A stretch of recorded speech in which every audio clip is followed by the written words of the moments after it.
Memang konstitusi Kiai harus gitu lah, tamuddanna ainaika. Kenal orang lebih tinggi itu kan resiko. Misalnya saya Kiai Deso, mungkin punya keri tua sudah seneng, punya kijang tua sudah seneng. Gara-gara kenal Pak Wahid naik Camry, waduh kok saya kalah itu. Kenal orang itu kan resiko. Mungkin dosen-dosen sini kalau kenal saya di Rembang juga resiko. Di sini gak ada cium tangan, melihat saya dosen, wah gak enak jadi dosen. Jadi memang harus dibatasin. Sekiranya mungkin orang terus, karena la tamuddanna ainaika ila, kamu jangan sering melihat orang lain yang mungkin secara lahir dapat nikmat yang lebih tinggi timbang Anda. Kalau kamu gak bisa ngelola hati Anda bisa hasut, Anda bisa dengki. Paling tidak Anda bisa ada syukur. Saya itu sering didolani pejabat. Juga sering melihat pejabat di TV-TV. Naik mobil aja ada yang naikkan. Bahkan kalau wudhu itu anduk aja ada yang bawa. Itu kalau yang gak kuat, weh naik jadi pejabat. Ya makanya terus konstitusi Kiai itu mengatur, sudahlah, mata kamu itu kamu batasin. Jangan melihat sesuatu yang potensi ya, potensi menjadikan Anda tidak apa syukur. Jadi saya mohon, ini memang konstitusi saya sebagai Kiai, jadi saya, tapi di hati saya tetap akrab. Saya doakan semua untuk UI, untuk semua orang Indonesia kita doakan. Kita ingin semuanya tambah baik, tambah baik. Ya, Assalamualaikum warahmatullahi wabarakatuh. Hingga di beberapa riwayat dijelaskan ada orang yang 500 tahun ibadah, nggak pernah maksiat. Ditanya sama Allah, kamu masuk surga karena apa? Karena ibadah saya ya Allah. Ya sudah, surga kamu 500 tahun saja, karena ibadah kamu 500 tahun. Ini cerita umur-umur orang dulu. Ya Allah katanya surga engkau ini selamanya. Ya kalau yang selamanya itu rahmatku, kalau amal kamu terbatas ya surganya sesuai amal kamu ya terbatas. Ya sudah ya Allah, berarti masuk saya surga saya ini karena fadl engkau, karena anugerah engkau. Itu namanya apa? Diroyah. Diroyah itu satu kajian analisis di mana kita percaya riwayat, tapi kemudian punya logika, punya diroyah. Ini penting supaya tauhid kita ini kuat. Jadi dulu ada orang yang sangat cerdas, namanya Jubair bin Mut'im. Dia saking cerdasnya, juga kaya, juga tokoh, dikirim sebagai delegasi pembebasan Asra Badrin, tawanan Badar. Kemudian pas datang ke Masjid Nabawi, Nabi delalah pas baca Wattur wa kitabim mastur. Sampai pada titik Nabi baca Am khuliqu min ghairi syai'in am humul khaliqun. Apakah penciptaan yang sedemikian canggih itu dimulai tanpa perwujudan, tanpa sesuatu yang real, yang maujud? Orang itu langsung bersimpuh, matur, ya Rasulullah saya Islam. Kada qalbi yatir, hampir hati saya, otak saya, pikiran saya itu terbang. Karena logika yang dibangun ateisme misalnya, kalau alam raya ini dimulai dari nihilisme, berarti logikanya apa? Al-adamu yakhluqu maujudan. Alam raya ini kan maujud, maujud itu ada. Kalau yang lebih dulu itu ketiadaan, berarti ketiadaan menjadi sebab kewujudan. Kalau dalam bahasa Arab itu al-adamu yakhluqu maujudan, sesuatu yang harusnya enggak jadi faktor karena ketiadaan menjadi faktor sesuatu yang nyata. Itu kan enggak masuk akal. Ya kalau alam raya ini ada al-adam sing yasbiqu maujudan, berarti alam raya ini al-adamu yakhluqu maujudan, sesuatu yang tidak ada menciptakan yang ada. Dengan logika itu terus kita ngaji. Diajari sama guru-guru kita, sifat dasar Allah itu maujud. Allahu maujudun qadimun. Terus masuk. Yang harus distatuskan pertama dari Allah itu apa? Maujud, wujud.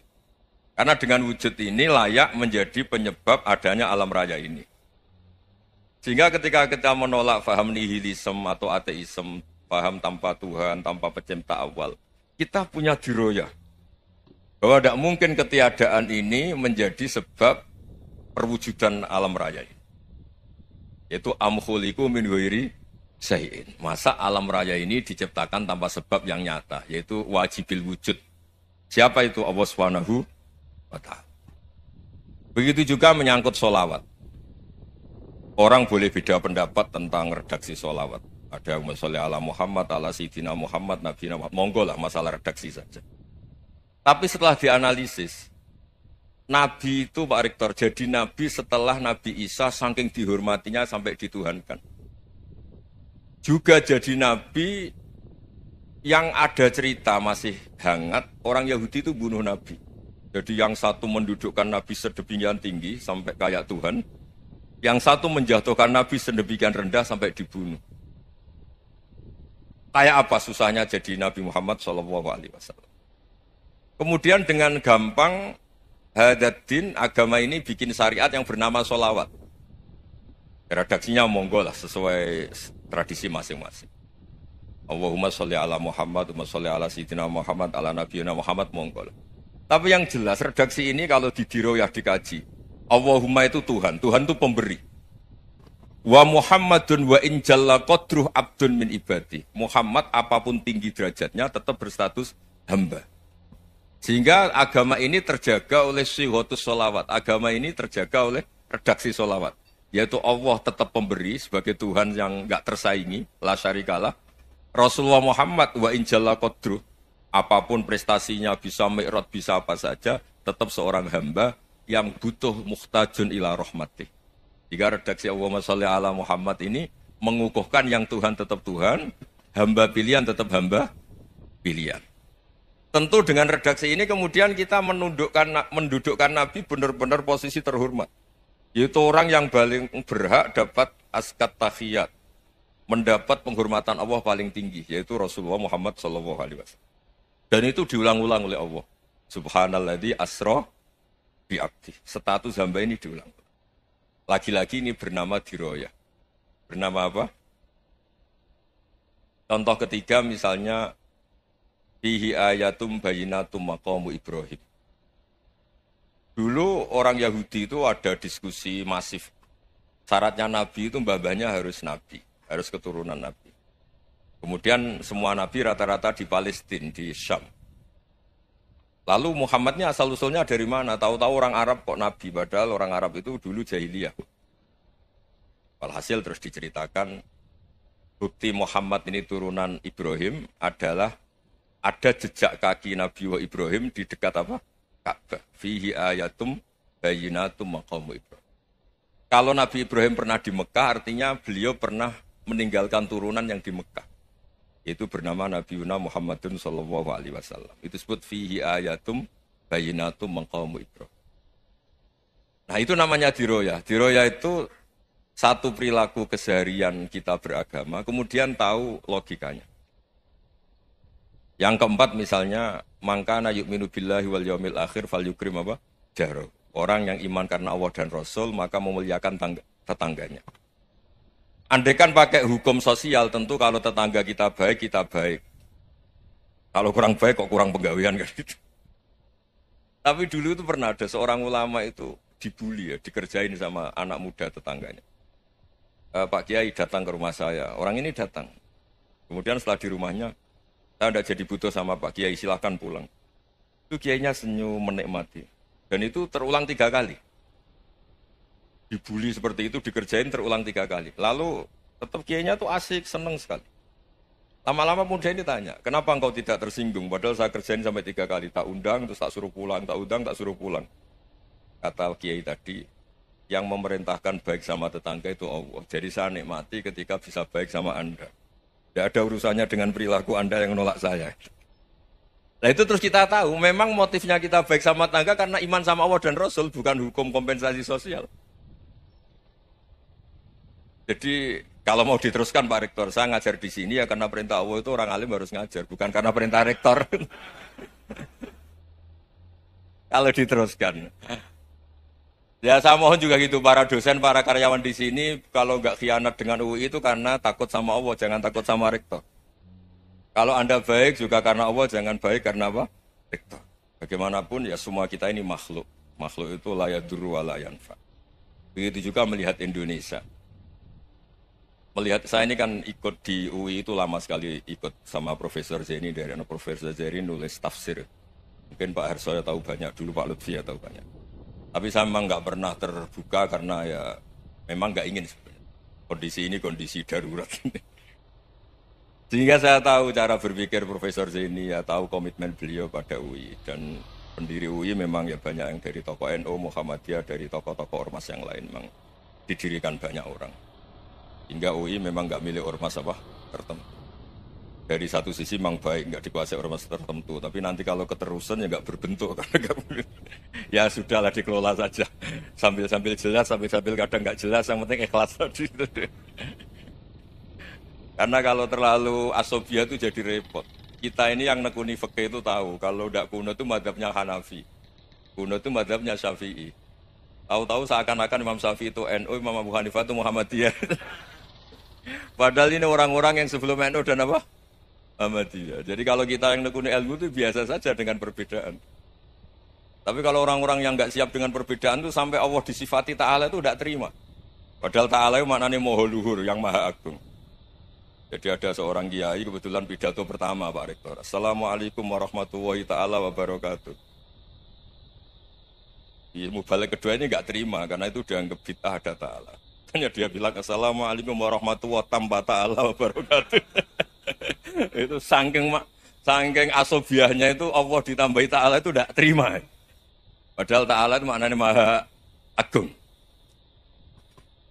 Nah itu kan jadi repot kalau asobia gitu. Kalau kita ngadepi perbedaan itu biasa saja. Karena kita mungkin bacanya banyak, lihat hal-hal seperti itu ya biasa saja. Karena dulu itu perbedaan itu urusan sudut pandang. Ya saya ulang lagi, perbedaan itu sudut. Allah yang Tuhan saja sering didebat sama nabi-nabinya. Karena urusan sudut pandang apa? Saya beri contoh ya. Suatu saat Khalilur Rahman Ibrahim itu saatnya meninggal sama Allah, Israel disuruh. Israel itu Ibrahim saatnya meninggal, ambil nyawanya. Setelah datang ke Ibrahim, ya Khalilur Rahman Ibrahim, saya disuruh nyabut nyawa Anda. Itu Israel dipaksa mikir sama Ibrahim. Hal ra'aita khalilan yumitu khalilah. Kamu tahu orang yang mencintai kemudian bunuh yang dicintai. Itu logika agak benar. Akhirnya Israel kan nggak biasa debat, kan nggak dilatih debat, nggak pernah ikut lomba UI debat ilmiah. Dia taunya nyambut nyawa aja. Kembali ke Allah. Ya Allah, kata Ibrahim, hal ra'aita khalilan yumitu khalilah. Masa kekasih bunuh yang dicintai ya. Tapi kata Allah santai. Bilang ke Ibrahim, hal ra'aita habiban yakrahu ayalqa habibah. Masa katanya dia cinta saya, kemudian ketemu saya tidak berani. Israel mater lagi. Logikanya gini Ibrahim, masa yang dicintai sama yang ketemu yang dicintai nggak berani. Ya udah ketemu aja. Katanya yang meninggal itu. Artinya kamu bisa saja GR tidak mati-mati karena merasa dicintai. Atau ingin mati karena mencintai. Nah maksud saya, dalam hal-hal seperti ini orang UI pasti gak jelas. Katanya cinta Allah suruh mati ya gak mau. Gak jelas kan? Dibilang gak cinta juga gak mau. Tapi dibilang cinta kalau ukurannya mati juga gak mau. Nah, tapi dalam banyak hal gak jelas itu penting Pak. Penting sekali. Buatan guyon. Saya beri contoh sekian ilmiah, gak jelas itu penting. Rasulullah SAW itu dalam banyak hal itu disuruh Allah, memang disuruh supaya ngambil sikap seperti itu. Karena Allah itu punya otoritas penuh untuk bikin orang itu baik atau tidak baik. Wahsy itu yang membunuh Sayyid Hamzah, orang paling dicintai Nabi di antara yang dicintai Nabi. Qatalahu Wahsyun, dibunuh oleh Wahsy. Nabi secara basarnya itu nggak suka sama Wahsy. Sampai cara lahir ya ingin corong Jawa ingin masuk nol. Tapi apa kata Allah? Laisa laka minal amri syai'un aw yatuba alaihim aw yu'adzibah. Itu tidak wilayah kamu Muhammad. Malah Wahsy dikasih tobat sama Allah.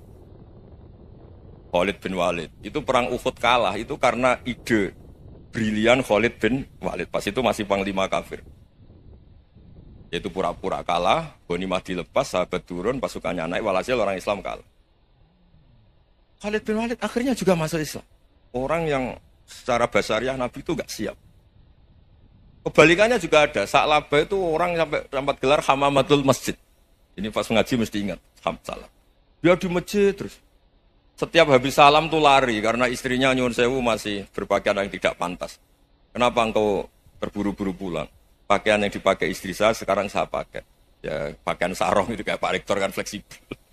Ini khusus mau Ramadan. Tidak akan sarungan terus. Gak usah khawatir. Jadi ini tadi sudah perjanjian. Saya yang kiai celananan, beliau yang rektor pakai sarung. Jadi, iya. Supaya itu barter madhab. Tapi hanya sekali ini aja, bukan. Jadi jangan diharapkan ini jadi tontonan terus-menerus. Dan ini barter madhab. Saya sama Profesor Kores juga sering gitu. Saya pakai sarung yang Dihadiahi beliau pakai sarung yang dihadiahi saya. Memang itu tradisi Islam. Tahadau tahabu, kamu saling memberi hadiah maka kamu saling mencintai. Bukan riswah, bukan riswah. Walhasil terus Sa'labah ini saya didoakan Nabi supaya saya kaya, supaya tidak sering ganti pakaian seperti ini sama istri saya. Jangan-jangan kamu miskin itu lebih baik. Ngotot minta didoakan. Didoain Nabi kaya, terus lama-lama ninggal sholat, ninggal jamaah. Itu Allah belum tersinggung. Yang mulai Allah tersinggung itu kan saya sering fatwa di mana-mana, sering memberi saran. Mumpung kamu miskin itu sering sedekah, karena kalau sudah kaya itu tidak bisa. Saya memberi analogi gini. Kalau saya masih santri miskin, punya uang 100.000, diminta guru saya 50 tak kasihkan, padahal itu 50%. Punya 2 kambing kurus, diminta guru saya 1 pasti tak kasihkan, padahal itu 50%. Jadi kalau punya sapi Brahman atau sapi limusin yang harganya itu 100 juta, punya 2, diminta 1 boleh enggak? Enggak boleh. Saya punya motor butut 2, diminta teman saya 1 boleh, tapi kalau Davidson Harley itu enggak boleh. Nah, walhasil itu kalau kita miskin, misalnya kita zaman kuliah atau zaman mondok atau zaman apa saja, punya uang 100.000, narik temannya sampai 50.000 kan biasa. Tapi setelah 1 miliar, berani enggak kamu kasihkan 500 juta? Sama-sama 50%. Enggak kan? Nah Sa'labah gitu, ketika zakat masih per 40 kambing 1 kambing itu sebenarnya kan masih ringan. 41, 82. Kambingnya itu sudah mabenal jabalen. Barang dihitung zakat karena sudah ribuan, jumlahnya sampai 400 kambing. Banyak lah pokoknya. Terus kata Sa'labah, ini pemerasan. Karena jumlahnya besar. Allah tersinggung karena nabinya dianggap narik zakat itu dianggap khoros, dianggap pemerasan. Allah tersinggung kemudian fa'aqobahum nifakon fi qulubihim ila yaumil. Dia ditegur munafik. Semenjak itu terus tadi kembali gak jelas tadi. Barkohnya gak jelas itu menjadi orang tuh bijak. Ini sekarang nakal, jangan-jangan nanti jadi orang baik. Yang sekarang baik, jangan-jangan suatu saat jadi tidak baik. Semua orang introspeksi. Gak ada jaminan kalau kita sekarang baik akan baik terus. Gak ada jaminan kalau kita sekarang buruk akan buruk terus. Sehingga terus banyak kiai-kiai bijak itu memang lahirnya gak tegas. Tapi gak tegas itu yang menjadikan bijak. Karena sama-sama mungkin. Itu yang disebut laisa laka minal amri syai'un aw yatuba alaihim wa yu'adzibum. Itu tidak wilayah kamu. Ketika Allah mengomentari orang munafik juga wa yu'adzibal munafiqina insya'a aw yatub. Bisa saja ada yang disiksa, bisa saja ada yang dikasih tobat. Karena pola yang kita analisis itu semuanya menurut kita. Bukan menurut kemaslahatan orang apa? Saya punya sekian contoh cerita. Orang yang sowan kiai baik-baik, mungkin bawa gula atau salam tempel, tidak tahu lah. Sudah mesti jadi wali. Tapi Kalijogo yang kenal Sunan Bonang, itu kenalnya itu karena ingin begal. malah jadi wali. Tapi tidak usah dicoba. Umar itu nyari Nabi itu mau dibunuh. Tapi malah tobat jadi orang baik. Jadi ini penting ngaji ya, supaya tidak tegas itu, tidak jelas itu kadang baik. Nah termasuk saya juga termasuk dia yang milih tidak jelas. Saya sering gojlok ini, Fajar Hadili ini murid-murid saya sering saya gojlok. Kalau semua sistem pendidikan kayak kampus, kayak UII, kayak UIN semuanya, itu sistem yang bagus. Karena tertib jam kuliahnya jelas, mata kuliahnya jelas. Kalau di pesantren itu Pak Arso, itu nggak tertib. Tapi justru itu enak, ketemu di jalan orang berani tanya. Nah ini kalau mbak-mbak misalnya menstruasi, mau belajar haid nunggu semester berapa baru tahu. Itu bisa sekian tahun nggak sholat karena nunggu pelajarannya baru diterangkan. Mau haji juga gitu, nunggu mata pelajaran haji. Kalau nggak jamnya, nggak mau dosennya ngajarin. Nah, kalau kiai kan nggak ketemu di jalan, tanya dijawab. Jam berapa juga dijawab. Artinya Indonesia itu berkah, ada sistem kampus yang tertib. Ya semoga termasuk tertib gajinya. Tapi tertib gajinya itu juga sebenarnya rugi. Saya sering ada pegawai negeri Gus, tolong doain saya jadi PNS enak jadi. Gajinya tetap. Kata saya nggak mau kalau gaji saya tetap. Kok bisa Gus enak tiap bulan mesti dapat gaji. Kalau tetap nggak naik-naik kata saya. Kalau kiai gajinya nggak tetap, tapi di atas yang tetap kata saya. Artinya Indonesia itu berkah. Kalau semuanya pakai sistem pendidikan setertib ini, orang mau tanya haid ya nunggu pelajaran haid. Bab haji ya nunggu pelajaran haji. Tapi kalau ketemu kiai itu enggak. Ya semuanya, saya pernah di pasar, Gus, mau tanya. Tanya apa? Anak saya keluar darah terus gini-gini. Padahal biasanya haid hanya 7 hari gini-gini. Ya sudah kembalikan ke biasanya, rudat ilal adat. Itu enggak usah sowan ke rumah. Juga enggak registrasi dulu, enggak daftar dulu. Ya ini enggak nyindir cerita saja. Supaya ini bukti koalisi beneran. Jadi saya yang kiai enggak tertib jam, koalisi sama yang tertib jam. Jadi kalau semuanya sistem kampus, nanti pertanyaan itu enggak bisa on time, enggak bisa setiap saat. Makanya Indonesia itu berkah. Kiai-kiai yang alim yang di jalan-jalan banyak. Juga kiai yang di kampus dokter-dokter fikih banyak. Yang nekuni ilmu umum ya banyak, macam-macam. Itu masalah itu kalau saling mengadili itu baru masalah. Misalnya kiai ngeluh, nggak enak jadi kiai, tidak punya gaji tetap. Yang dosen ngeluh, nggak dicium tangannya. Karena memang unik Indonesia itu. Kalau guru fikih kok dosen itu tetap nggak dicium tangannya. Karena pikirannya anak-anak itu, wong sudah bayar disuruh nyium. Itu kayak di alam sadar tuh gitu. Kalau kiai itu kan anak-anak gak bayar itu. Ya opanya cium tangan itu. Makanya kalau kiai-kiai tidak keramat bisa mati. Karena cium tangannya doang itu bisa mati itu kiainya. Ya ini cerita. Supaya saling menghormati. Saling menghormati. Jadi kalau makanya itu pakar-pakar akhlak ya. Pakar-pakar etika peradaban. Itu tertampar betul ketika Nabi urusan ilmu itu mengabaikan itu kalau sudah urusan ilmu. Misalnya begini, ada urusan ilmu, ada mbak-mbak cantik atau ibu-ibu cantik. Itu dalam Islam itu diajarkan jangan sopan-sopan banget. Kata Nabi, karena kekuatan ilmu itu di atas kekuatan akhlak, di atas kekuatan adab. Ya nisa an-nabi lastunna ka ahadim minan nisa. Ini taqaitunna fala takhdu'na bil qaul. Fayat ma'alladhi fi qalbihi maradun. Misalnya ada mbak-mbak cantik, menarik, kemudian sopan misalnya sama Pak Fajarin sama dosen-dosen. Monggo binara. Wah itu bahaya pikirannya kemana-mana itu. Orang yang imannya pas-pasan, wih berarti mau. Maksud saya kalau cantik, menarik ketemu di jalan biarin aja dosennya mau kemana biarin aja. Gak usah dihormatin. Kalau dihormatin, Pak mau kemana sadarian mau bisa bahaya. Tak biarin aja. Kalau tanya, Dek ini alamatnya mana? Cari sendiri Pak. Karena hanya dengan cara itu, si Pak dosen ini gak kepikiran. Gak ada orang suka, orang kedus itu gak akan. Tinggal sudah cantik, sopan.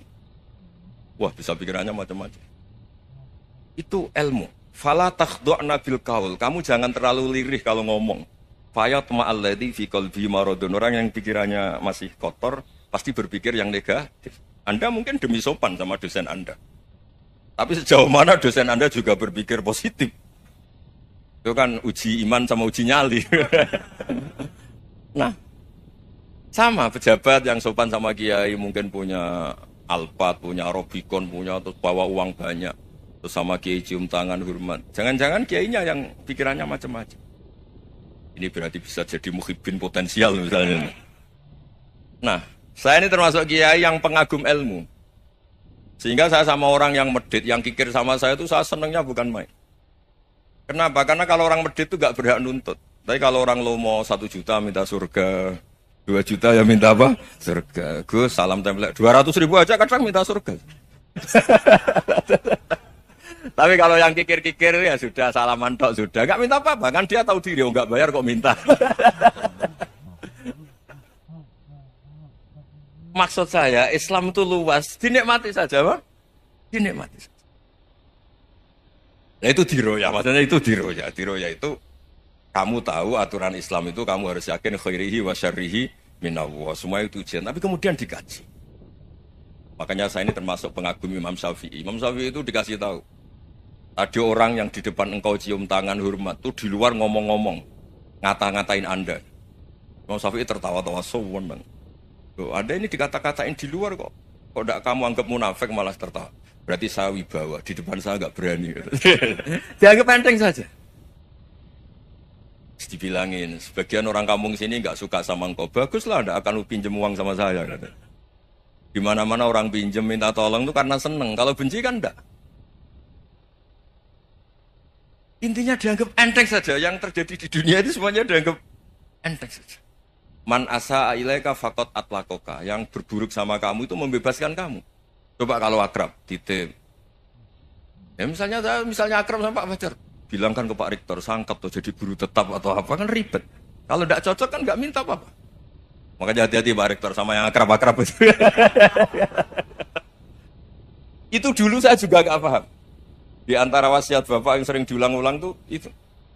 Suatu saat kamu jadi kiai, ngelola orang nggak seneng tuh gampang. Sudah, situ orang lain. Tapi kalau ngelola orang orang seneng tuh repot. Mintanya aneh-aneh. 100.000 aja minta surga. Hanya teman tenis saja minta naik jabatan. Intinya itu ya sudahlah dikelola. Yang seneng ya berkah, mungkin teman berjuang, teman diskusi. Yang nggak seneng ya berkah, karena ini tidak minta macam-macam, enggak seneng. Nah itu namanya diroya. Diroya itu satu kajian keilmuan yang menjadikan kita ini nyaman dengan riwayat-riwayat, panduan-panduan dari Rasulullah Shallallahu Alaihi Wasallam kayak tadi. Kenapa sih tentang baik sama tetangga, baik sama tamu? Hitung-hitungannya itu mangkana yu'minu billahi wal yaumil. Saya pernah dicium sama orang miskin yang akut, miskin betul. Itu tak ajarin, Anda ini lebih hebat ketimbang orang-orang kaya. Misalnya gini, misalnya ada komunitas rektor atau kiai besar. Saya ini kata orang banyak termasuk kiai besar. Mungkin kalau pinjam uang itu karena mau beli mobil, aksesoris mobil, karena kita kiai top, atau rektor, atau orang-orang top. Kalau sesama orang miskin itu pinjem-pinjemannya itu urusan beras, itu urusan nyawa. Keren mana? Nyelamatkan nyawa sama aksesoris mobil. Nyawa. Jadi pahala kamu pasti lebih besar. Itu senengnya jadi orang miskin terus keterusan sampai sekarang. Itu. Loh coba kalau menteri sama menteri, rektor sama rektor, kira-kira pinjamannya apa Pak Arso? Kan kalau mau beli mobil atau mau umroh VIP, pokoknya yang keren-keren. Kalau orang miskin pinjam karena apa? Makan kan? Beras kan? Makanya kalau yang sedang miskin monggo lah kalau ingin teruskan. Kata itu. Maksud saya Islam itu seenak itu. Islam itu segampang itu. Sudahlah yang sedang miskin ya keren. Karena sekali sosial itu urusannya apa? Nyawa. Tapi kalau miskin semua ya Indonesia bisa tutup kan.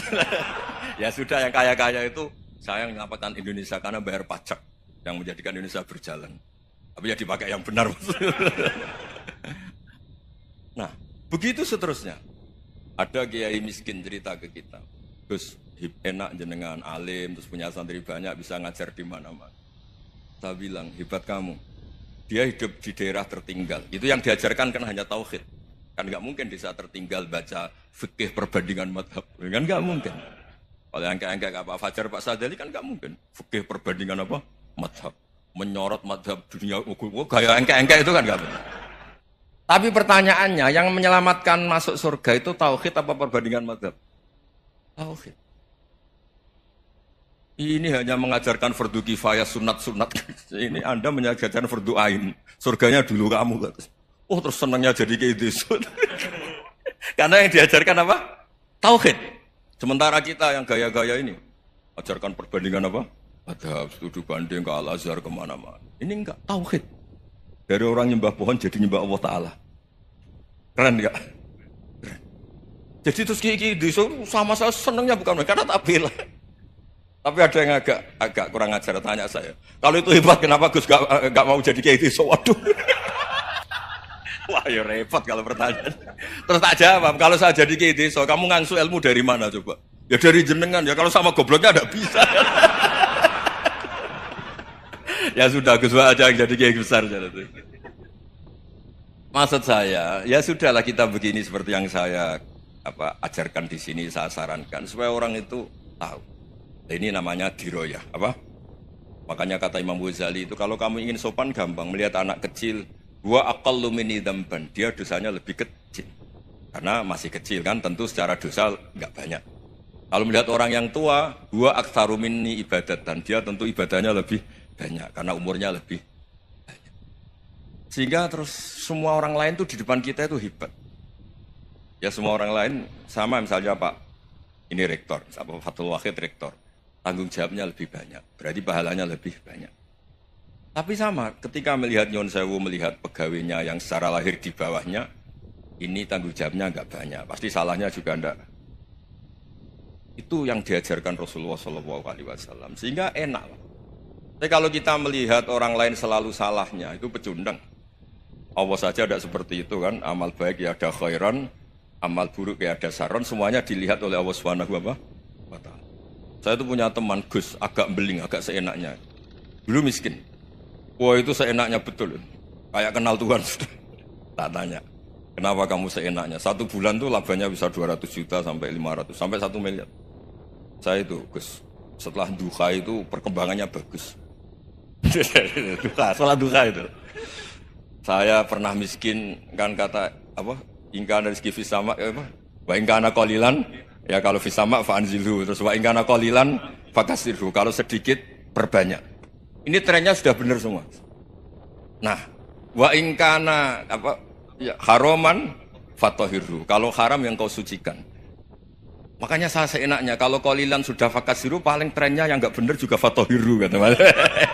Dia yakin kalau yang enggak benar-benar sudah disucikan Allah, karena yang lain-lain sudah dari miskin sudah kaya, qalilan sudah fakasiru, paling yang haroman juga sudah fatahiru gitu. Tak tanya. Lah kamu kok tahu? Polanya sudah ada Gus, karena sang qalilan. Kamu sembrono sama Tuhan kok begitu kan. Tapi apapun itu seneng saya. Seneng saya sering salah teh, makanya saya mohon yang sekarang miskin, sedang miskin itu ya tidak usah nyesal banget-banget. Kalau ingin kaya monggo lah, namanya orang juga ingin. Ya, tapi Anda harus bangga. Sosial antar kalian adalah urusan nyawa dan itu pahalanya luar biasa. Supaya kita, nah yang kaya-kaya juga boleh GR lah, karena pembayar pajak. Dan itu bisa menyelamatkan apa? Indonesia Raya. Begitu seterusnya. Itu yang diajarkan Nabi, antawadu'u hatta la yabghiya ahadun ala ahadin. Kamu semua harus tawadhu sehingga antar kalian tidak saling tidak sopan, tidak saling liar, tidak saling mendolimi. Termasuk tadi sikap gak jelas tadi. Orang dolim yang sekarang dolim bisa saja tobat, yang sekarang soleh bisa saja nanti. Semuanya itu mungkin. Kita diajari ya muqallibal qulub tsabbit qalbi ala dini. Jadi keliru kalau kita dalam banyak hal harus tegas, gak mesti. Al-halalu bayyinun wal haramu bayyinun. Tapi ada wa bainahuma umurun mustabihat. Ada yang wilayahnya itu abu-abu. Misalnya ada perempuan cantik misalnya, contoh paling gampang. Kalau kamu ajari secara serius, kamu bisa saja tergoda jadi fitnah. Tapi kalau orang soleh gak berani ngajarin, kemudian digunakan orang fasik, malah menjadi orang nakal, kita juga tanggung jawab. Kamu mau tegas gimana? Wilayahnya sama-sama mungkin. Wilayahnya sama-sama mungkin. Yang dekat pejabat mungkin terkontaminasi KKN. Tapi kalau pejabat gak dekati orang soleh, punya perilaku yang gak soleh, yang repot juga Indonesia kan. Nah hal-hal seperti itu kita tidak perlu ngambil sikap. Maksudnya gak usah ngambil sikap, ya kita buktikan kalau milih satu madhab, kita buktikan semuanya lebih baik, semuanya lebih bermanfaat, semuanya lebih berperadaban. Karena gak bisa dihindari wabena humain. Termasuk nyuwun sewu, saya mohon maaf sama mulai Pak Harso, Pak Lutfi sampai Pak Fathul Wahid. Saya ini termasuk kiai yang gak suka dekat sama orang-orang top. Bukan karena hasud. Memang konstitusi kiai harus gitu, la tamuddanna ainaika. Kenal orang lebih tinggi itu kan resiko. Misalnya saya kiai desa, mungkin punya keri tua sudah seneng, punya kijang tua sudah seneng. Gara-gara kenal Pak Wahid naik Kempri, waduh kok saya kalah itu. Kenal orang itu kan resiko. Mungkin dosen-dosen sini kalau kenal saya di Rembang juga resiko. Di sini gak ada cium tangan, melihat saya dosen, wah gak enak jadi dosen. Jadi memang harus dibatasin. Sekiranya mungkin orang itu, karena latamud dan nanawa ainaika ilham, kamu jangan sering melihat orang lain yang mungkin secara lahir dapat nikmat yang lebih tinggi timbang Anda. Kalau kamu nggak bisa ngelola hati Anda bisa hasut, Anda bisa dengki. Paling tidak Anda bisa tidak syukur. Saya itu sering didolani pejabat, juga sering melihat pejabat di TV. Naik mobil aja ada yang naikkan. Bahkan kalau wudhu itu anduk aja ada yang bawa. Itu kalau yang nggak kuat, wih naik dari pejabat. Ya makanya terus konstitusi kiai itu mengatur, sudahlah mata kamu itu kamu batasin. Jangan melihat sesuatu yang potensi menjadikan Anda tidak syukur. Jadi saya mohon, ini memang konstitusi saya sebagai kiai dari saya, tapi di hati saya tetap akrab. Saya doakan semua untuk UI, untuk semua orang Indonesia kita doakan. Kita ingin semuanya tambah baik, tambah. Ya, ngoten mawon. Assalamualaikum warahmatullahi wabarakatuh.